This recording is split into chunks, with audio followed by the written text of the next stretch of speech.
今年10月15日，低配版优衣库加无印良品国内最强10元店非洲印度轻奢品牌名创优品上市了。为啥是非洲轻奢品牌呢？因为这家公司宣布未来2年争取把店开遍非洲与印度，现在都开了4000多家了。不少中国企业都喊出海出海，殊不知10元店海王早已悄悄诞生。很多人说它会彻底改变未来门店生意的逻辑，也有人说大部分店都会倒闭。那么这家公司到底有没有竞争力？一个原本靠自己的光荣底层打工人是怎么把公司做上市的呢？加盟名创优品到底是不是坑呢？大家好，我是大蜡烛，本期来和大家聊一聊10元店山寨之神韭菜收割机名创优品以及它水下的金融帝国。其实这个店我也老逛，进去买个充电宝啥的，我觉得10元店这种说法不太准确。里面货物产品均价20-30差不多，东西看似不贵，装修又好，那这公司利润从哪来呢？实际这家上市公司现在还没盈利，还亏着钱呢。我们先看一下创始人叶国富的经历，从打工人到上市公司董事长是绝对逆袭了。因为出身贫苦的企业家在上个世纪比较多，2000年之后没学历没家庭背景把公司做到几百亿规模的人真的不多。1998年21岁的湖北青年叶国富决定南下讨生活，据说当时他是出于生计被迫打工的，甚至拖欠了学校学费而没拿到中专毕业证书，背着编织袋借了路费，连父母都没告诉就去广东了。不过今天我们通过一些渠道也能了解到，他后来又考了中南财大的大专。最开始他在佛山一家钢管厂找了一份工作，开始只能干打杂，而且晋升路线目测也是从打杂往长狗晋升。可是叶总有个打工魂，想做打工人上人，不想当长狗，想干业务，于是提出来只要能干销售，不拿底薪都可以。那他的老板肯定是同意的，于是叶国富就干起了白天卖钢管，晚上陪客户看钢管的工作。结果第2年他就做到了厂里业绩第一，拿了12万的销售提成。90年代末一年挣12万是什么概念呢？基本是当时国内打工的极限了。这么说吧，99年北京3环4环的房价也就2-3千块一平，要是在广州12万够买套房了。所以人家是绝对的金牌销售，绝对的打工人上人。赚到第一笔钱后，他开始寻思自己做点小生意。一个朋友跟叶国富说希望让他一起来做陶瓷生意，然后叶国富就心动了，放弃了工作，带着自己的积蓄跟朋友一起去福建做陶瓷生意了。结果叶老板把钱亏了个底儿掉。这里大家可以画个重点，现在很少有人提起叶国富的建材陶瓷生意，但是我猜测这段经历对他日后做成名创优品应该相当重要。为什么卖瓷砖还和名创优品有关呢？因为国内做生意的老司机都知道，建材瓷砖生意主要有2地垄断，一个是叶国富首次打工的佛山，另外就是福建莆田。不过佛山呢主要是工厂，莆田人掌控流通，所以也可以理解成这个行业主要还是莆田人在操控。莆田的建材帮对于线下瓷砖店分级代理的管理模式，基本对今天国内各行各业的加盟体系都有深远的影响。现在的奶茶加盟跟莆田建材帮的代理体系比就是弟弟。现在名创优品上市了，大家也知道了，原来他们的直营店连 3% 都不到，剩下全是加盟店。老叶肯定是没少积累经验的。还有就是瓷砖行业也算是非常早就开始使用假洋牌套路的行业了，这个玩法他们也玩了30-40年了。比如今天还存在的什么马可波罗瓷砖、蒙娜丽莎瓷砖、诺贝尔瓷砖，在他们之前也有大量的外国名中国货的瓷砖品牌。就跟叶国富创立名创优品时非说这品牌源于日本一样，你现在去印度的名创优品上面都写着来自日本，那假日本牌的故事该怎么编呢？叶老板说他在日本碰到了著名设计师三宅顺也，然后俩人一见如故，在日本注册了公司，创立了名创优品。直到现在百科上都写了他是名创优品的创始人。于是有人问了，为啥你在中国申请商标的时间比日本还早半年？后来名创回答，因为中国人爱抢注商标，所以一上来就得注册，而日本没这个习惯，可以慢慢先把店开起来，所以注册就晚了。那为啥一个有情怀的日本设计师要设计出这样一个米诺索的 logo 吗？不就是无印良品加优衣库加大创百货吗？当然现在大家也没人再问为啥著名设计师三宅顺也在名创优品之前没作品，是不是三宅一生中国的远房表哥这种问题了，毕竟都知道是怎么回事了。因为这几年其实仿日本的牌非常多，除了名创优品还有什么上凡优品、优素优品、优美优品、千寒良品、西美成品之类的品牌，过去还有个聚美优品，反正都是品就完事儿了，你品你细品。那为啥叶国富要讲日本故事呢？叶国富搞陶瓷失败后又去打工当销售了，人上人老哥再次很快还清了钱，然后开始搞大头贴店。大头贴店、实验店都是起源于日本，不知道这个是否是他去研究日本模式的另一个原因啊？接下来又一个关键的节点是他遇到了自己的老婆，是卖化妆品的，爱情不是生活的全部，打工才是。于是他俩就一起开了个小化妆品店。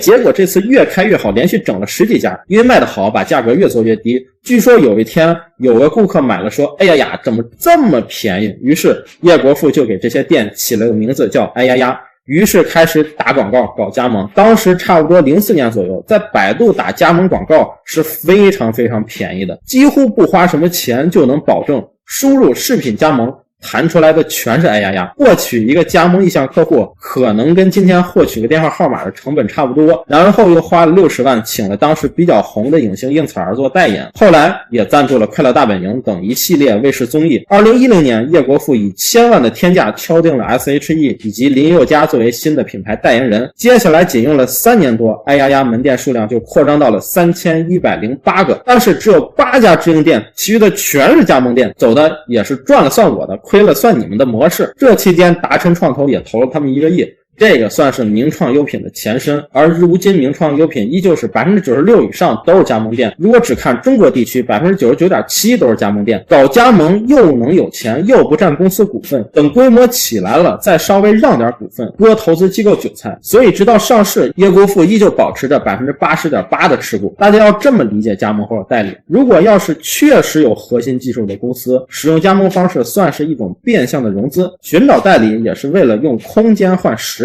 但消费类服务类公司如果加盟店占数量 90% 以上，长期看运营都会有问题。比如最近快倒闭的优胜教育，全国 95% 以上也不是直营店，加盟者只有所有权没有经营权。名创优品是要求加盟商每年交纳8万商标使用金，首次一次性结清75万后保证金与装修费，其他的房租、人力、水电什么的自己还要再掏。开始营业后，名创优品每天营业额的 38% 归加盟者， 62% 归名创优品。这个模式属于只要发展加盟都是稳赚不赔，旱涝保收。当然不是每一个加盟商都能一下子凑齐100-200万，对于那些财力不足又忽悠成功的人，叶国富还曾专门做了一个 P2P 借贷 APP 分利宝。这个分利宝与光大系联系紧密， APP 本身做 P2P 能融资，找加盟者用房产或者汽车抵押，这些 APP 上的现金流又可以借给开店者，这样又有利息。名创优品的供应商曾经也能从上面借钱，要是不还钱还能直接上叶国富曾经控股的催收公司。但不少加盟商的故事应该是很快就把店干倒闭了，然后还得连本带利还分利宝钱。我这里说的这些也不是说名创优品或者是加盟模式不行，毕竟世界500强中消费类的公司至少有一半是靠加盟发展起来的，有些特许商也确实投入了很多成本做研发。但这里想提醒大家，国内 98% 的人在选择加盟一个项目时是没有尽职调查的能力的，甚至是做尽职调查的思维也没有。比如叶国富的前10家名创优品自营店，财务数据是非常不好看的，甚至还很快关了好几家，但那会儿依旧有人加盟。线下生意的分析方法这里不细说了，大家可以参考我这期视频，也可以看我这里总结的几点需要引起高度注意的点。另外，使用加盟模式的公司对于加盟商的关店潮也是早有测算的，只是没必要告诉加盟商。例如星巴克进入一个新国家，就很喜欢先用特许加盟模式招一批小白鼠，比如国内20年前的一批星巴克店就是台商开的，然后在本地稍有品牌竞争力后，总部会重新收购一些好的地段的加盟店，本来就不行的加盟店可以自生自灭了，直到最后星巴克会把一个地区直营店和加盟店的比例调整到差不多1:1。如果从专业投资消费领域的投资机构的视角看，线下连锁店一个核心的能力就是在采集到一个地区多种信息数据后，可以精准的测算出在该地区的投资上限是多少。也就是说，资本其实不关心你是卖咖啡还是卖炸鸡，关心的是你的单店控成本的模型与大数据的关系。但这个护城河是靠各种失败的数据才能积累出来的，也就是得烧钱，要么烧企业自己的钱，要么烧投资机构的钱，要么收加盟韭菜的钱，要么坑消费者。很多人以为消费者是最软的柿子，其实真出现问题时，相关机构还是会维护消费者权益的。但国内针对特许经营的法规文件已经10几年没更新了，小加盟商才是比较惨的。大家也可以去学一下商业特许经营管理条例。所以如果让我非常客观的评价名创优品的话，这个企业初期确实想整合线下供应链，为消费者提供低价产品，但名创优品扩张的3年也是线上流量介质飞速迭代的3年。根据国际财务报告准则，如今名创优品每年都亏2个亿左右，但烧出来的数据价值还是有限。为什么呢？今年双十一有个比较有意思的现象，在电商 APP 的1级页面，商品商单的推荐权重大大增加了，店铺品牌的推荐曝光较以往降低了很多。这意味着无论是线上还是线下，商铺品牌这一价值越来越构不成壁垒，产品单品的价值反而越来越高。也就是说，如果转天一个商铺品牌推出了一支更便宜的眼线笔，名创优品的顾客粘性也没有那么高，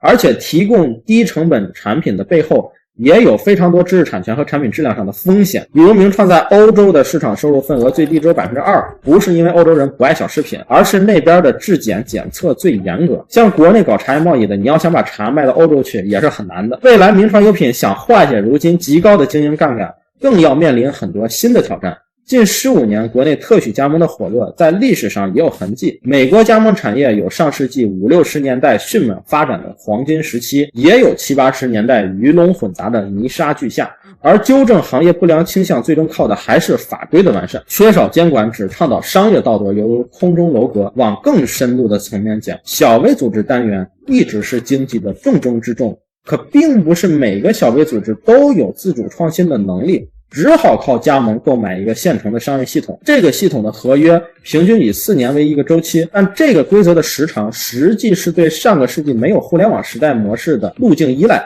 在今天的经济生活中，组织所面对的挑战是持续的不确定性。新公司使用长达1年甚至4年不变的系统框架，基本是很难的。不变的系统框架难以引领变化，彼此加持。这时我们又该如何激活小微组织的活力呢？等我未来有了新的感悟再与大家分享吧。我是大蜡烛，喜欢的话可以给我点个赞，关注我，我们下期再见。